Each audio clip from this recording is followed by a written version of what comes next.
Welcome to Phanganist.com, and today we are joined by Satyama, who is the founder of Open to Bliss. Thank you for coming to see us.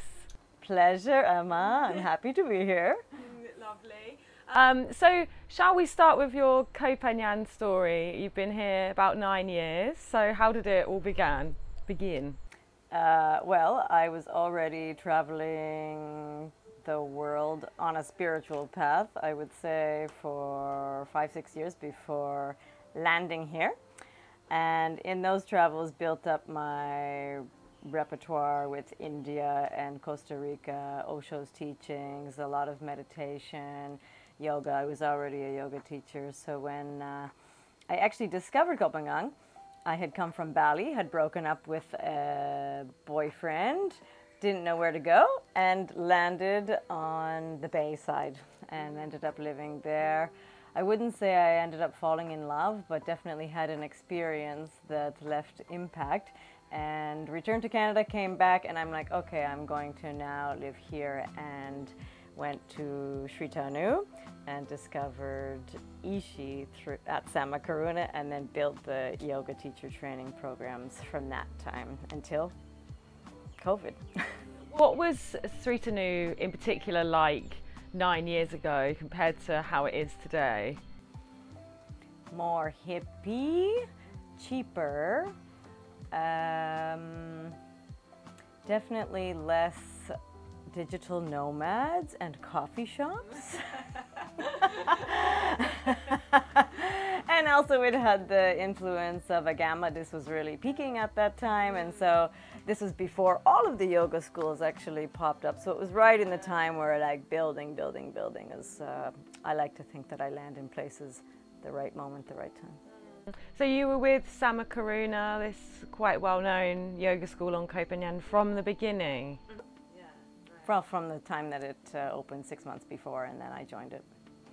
And I mean, what's your sort of perception of, I mean, Sri Tanu is this very fascinating place because it is like the spiritual hub of the island.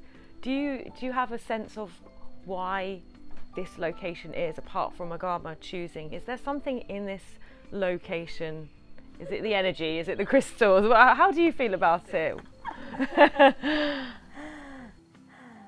Well, I think it would be natural if you're going to have a spiritually inclined business and try to get those people, because if you have a spiritually inclined business and want to go to Bantai, it's probably not going to work. So it would be, let's all go to Sri Tanu, because that's where the people who are working on themselves are. Also, Orion has been there for a long time. I teach there as well. And then all the yoga schools, One Yoga, will pop up, and that's where the actual clients are, and the people wanting to meet people and do workshops are just in that particular place. I don't think it's the fact that there's a whole bunch of pink rose quartz crystals in Sri Tanu. No, I think that's because like Agama had been there for I think 15-16 years or something like this, and so it had this kind of like, let's go here. And long-term people, so people like me who have stayed there will still be there kind of like holding it as the grandmothers and grandfathers, and then kids come in and say like, now I want to work on myself, because they recognize that there's something in energy potentially, or in meditation, or in spirituality that you can get from learning and being there. Yeah. And so we will get to your book, which is one of the main reasons that you're here in a minute, but I do want to know a little bit about how you began your journey with Tantra in particular. And this started before you came to Koh Phangan, right? Yeah, it did. I'm from Canada. I was teaching yoga since I was 28 years old. So now I've been teaching yoga for 20 years. And Tantra came like naturally, I would say, into my life, maybe 10 years into that journey, really wanting to read books about it and being fascinated by it, and going to workshops in Canada, and then opening up my company, Open to Bliss, in Canada, and starting to bring the teachings from Neo-Tantra and Osho's work into workshops in Canada. It's hard to do when you're not in a hub like Bali or like Koh Phangan or even Hawaii, like these places where spiritual seekers actually go. So that was where I'm like, I want to move and I want to get out of Canada also. So the big leap went from me being part-time yoga teacher and also working on Tantra workshops, having this fascination, to just being like, I'm giving up my job as executive director of the Chamber of Commerce in the city that I lived in, and I'm just going to go live somewhere. And this ended up, I mean, randomly as to where it was going to be. Am I going to live in India? No, too difficult. And it's quite simple, easy to be here on one level, and also challenging as well on another. Can you explain what Tantra is? I mean, obviously we know that some people have this perception of it being tantric sex. You know, that's what people who don't know anything about it would perceive. But could you explain what it is simply for people who don't know? It's a hard thing to define, but the definition is to weave Shiva, the masculine, Shakti, the feminine, or to look at those parts of that are within ourselves and how to find that absolute perfect unification, which in essence, when we take everything that's about our personality and our job and who we portray ourselves to be, we are, I believe, that we are looking for that actual union, or to jump back into the womb, or for example, or to jump into like, what is this orgasmic bliss? And I mean, I named my company Open to Bliss because of the experiences I was actually having with meditation. I'm like, I am the happiest being I've ever been in my life, simply, you know, due to the fact that I have discovered meditation. And you need to discover these things on your own. And so this passion was really there, like, wow, every kind of download I'm getting from meditation or purification of my mind, my body, my soul is happening, and also hard to define. So how is Tantra coming into it? It can bring in the sexual side. Again, it has the light side and the dark side, and to purify all that, or not necessarily, but just to say yes to everything that it is. And Koh Phangan does say yes also to everything that it is, and says yes to Tantra, which there's not many places in the world that do that. They basically like, oh, that might be bad, or oh, I'm scared. Even people are afraid to come to what is Tantric Yoga, which is what the book is about. And it's like, oh, do I need to bring a partner, for example? Or, oh, I can't go. I might have to take off my clothes or something. And none of this is true.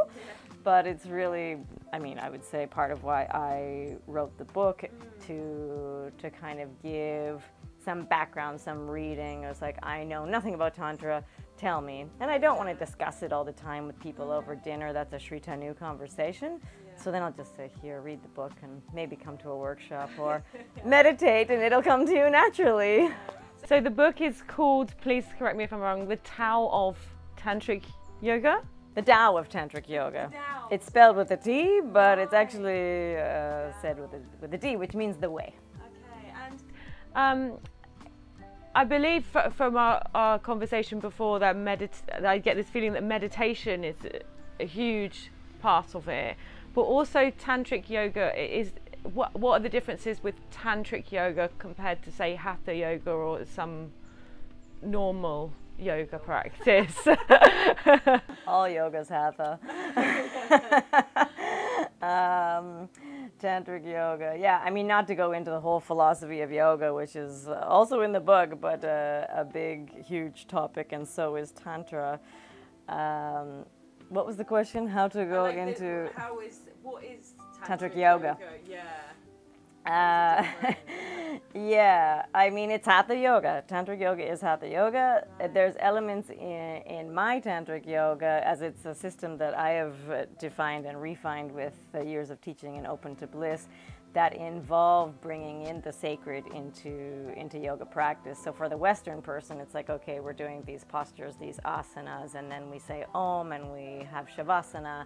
It's I would say a step deeper, can be much deeper into the chakra system. So looking at how the asana is connected to the chakra, and a deep purification that can happen on many levels of the chakras, not just physical, but mostly kind of energetic, but also can be karmic. And also to pull in a consecration, for example, so offering up what you're doing in a practice to the divine. So it's not just about the small self, but going into the higher self and getting out of the self, like seeing the collective consciousness. And that's really a refined practice to notice subtly like how we are all connected, and to see what astrology also has to do with it. And there's also an integrative part of that yoga. So you would do something active, and then the tha would be the feminine, and then something passive as integration of like what you just experienced in that, to go through it, repeat, repeat, repeat, and then to see what the learnings are, to feel energy, which a lot of times if we are stuck with different impurities in the body or the mind, we don't feel it. You practice tantric yoga more, you can come into a wisdom of having the emotional body also be a big part of your life, and then you can take that practice off the mat and into your personal life as well, which is all part of it. It's like, okay, people come to a yoga class sometimes and then they really have a longing to connect with someone, to meet someone in the class potentially that is of like mind, but then if there's no activity in a normal yoga class, there's not in the West usually, and that was my thinking too. And so in my classes, I'll add in like an exercise where you might turn to the person beside you and you might have a meditation with them with your eyes open as a transfiguration. This would be a tantric exercise. And so you can see like, there's something deeper here about my presence, about what I'm experiencing in myself without me even speaking. It's purely experiential. So these are some of the elements that make it a bit different. Very interesting. I read one of the reviews of your book, and I think, I can't remember the exact words, but they say that you are quite vulnerable in the book, and you write about your personal experiences and journey. So how was it writing the book? How long did it take? And what was the journey, like the physical writing process for you? It was long. It was 3 years. I was leaving more. I was doing a lot of yoga teacher trainings for Sama Karuna, and at that time I'm like, I'm not going to do this so much anymore. I'm going to travel more, because my whole travel life was not finished. It is finished now. But I'm like, I'm going to travel, I'm going to teach a little bit, and I'm going to write this book. And it doesn't matter how long it's going to take me, but in a Vipassana that I did many years back here in Wat Khao Tam, then it came to me that I should do something as a life purpose with Tantra and with yoga, because of such a belief in yoga and its healing properties, but also what Tantra can do for the world to heal the wounds of the masculine and the feminine, or even just in the Neo-Tantra way, how to bring together men and women in a way that is peaceful and to understand. Because if we have more love, necessarily we might come less into war and more into what sustains us, which is affection, good communication, all of these kinds of things that Neo-Tantra can actually bring. So yeah, that is a vulnerable place, I would say, and I put in vulnerable stories of my sex life, my own insecurities about relationships and how some of my relationships don't work, how I would have a great sexual experience. I mean, all of the things that a woman, a tantric woman, can go through. And that process was difficult, I would say. Like, should I put this in here? And I actually took a lot out. Like, I can really write openly and vulnerably, and then my mind worries about what people think of me. And at the same time longs for full acceptance by everybody, and then who cares what people think of me. Like, I want to give this information out there for women especially, but also for men to understand women. So who is the book for, or how could it affect certain different people? The book is for everyone. I mean, coming to Koh Phangan or not. There are different, obviously, like a whole gamut of where people are on a tantric and yogic and spiritual path. Yeah. So if you're just starting out, it can be like, I'm going to read this book, as I did about Tantra. I'm like, I'm going to read a lot of books about Tantra. And I remember thinking, this is ridiculous. Like, there's no way I'm going to do this weird exercise and all of these things that this woman is talking about. But in my life, in the next 20 years, I actually did do those things. To overcome what, who cares, again, what people think of me. Yeah. So the book also is for people that are, you know, they're doing yoga and they think that they're doing something amazing. They've just discovered yoga. Well, there's a whole other realm to discover in bringing Tantra into that path and how to do it. It's not just like we're going to go and be a yogi and stop everything, because that's really, like, I would say almost the masculine way, but Tantra is almost like the feminine way of the yoga, so it kind of brings it together. I'm quite a balanced person, so how do I always kind of balance that out, you know? You go too far into yogiism, and it's like you're a little bit too strict, and then I see people do that, and also myself, it's annoying. And if you're too far into what you think Tantra is and you start going to sex parties on Koh Phangan and you just like, I'm just learning Tantra, but without bringing yoga or meditation or something into it, you'll also go quite wrong, I would say. Yeah, so how to bring that. Would you say the book is quite accessible, though? Like, it's written in an accessible way? Yeah. I didn't want to make it like Patanjali Sutras or anything like this that would be hard to read. It's like, here's a few stories, like a biography of me, what I've experienced, vulnerability. There's also a lot of teachings in there. Like today someone said, oh, I didn't realize you were going to have so many teachings about yoga in it, for example. But there's also sex positions and where the chakras can be and what you're trying to do as a couple to activate more energy while you're in intimate settings. So it's trying to bring that together. Pictures also. So, and it's short. I mean, you can read it in a couple of settings and really try to understand. At least if you can take one thing out of it, it's like, oh, okay, I didn't realize that that was Tantra or that I needed to do yoga. Great. Where can people get the book? People can get it at Kapara and at Delhi Devi and at Orion. They can find me at Orion because that's the only place I teach at the moment, or Open to Bliss. You can just like send me a message, opentobliss.com, info@opentobliss.com, and I can also meet up with people on Koh Phangan, and it's also on Amazon. If you can't find it, I can also send a link because it's sometimes hard to find on Amazon. So people could actually meet the... Meet me! I might do another book launch. I keep rewriting it. I'm going to do another book launch, I think, in December. Okay, great. Yeah. And so what do you do on Koh Phangan when you're not teaching yoga? Like, what do you still love about this place after such a long time here? Yeah. I love it if I meet someone that's super interesting, like I've just met. And when I've never met them before and they live here and there's a possibility of a good connection, this is always like, wow, there is really cool people, not just going to come in and out. That's been a pain of mine. And I love it when people get my work and really support it. So that happens when I'm not teaching. The beach I still love, and I also try to learn Thai and Thai cooking again this year. Haven't learned it yet. And I do a lot of like self-practice as well. Workshops as well, some small workshops. I used to do bigger ones where people would come in, and we'll still do that. And I give online sessions as well in Tantra, working with people all over the world, and especially with clients from Dubai right now. So I do that as well. How do you like the island during these kind of COVID times? Love it.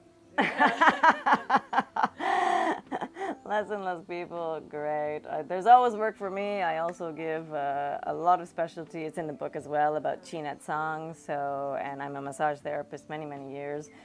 So it's like how to bring in actual physical touch for healing, also pleasure. There's a chapter about Tantra massage in there, so it like takes away the stigmas of what that is and how it can go sideways and be like, this is an actual practice, especially for women, has such a beautiful healing impact. Well, you seem very down to earth and I am. very nice. Yeah, I really enjoyed sitting with you. Thank you so much, Satyama. Is there anything else you want to say or anything important we may have missed? Anything important? Yeah. Oh, look. Ah, this is important. This is what the book looks like. If you're looking for it. Yeah, and if you have a hard time finding it, I would just say to reach out to me, like even on Instagram, open_to_bliss. And I'm readily available on Facebook as well. So that's a lot of times where people can find me. And that personal connection is really where people get the transmission anyway. It's the book is really like, this is my story. I hope that it matches with your story at some point. Oh, nice. And that you learn something and that I also learn something. Great. Thank you very much. Thank you.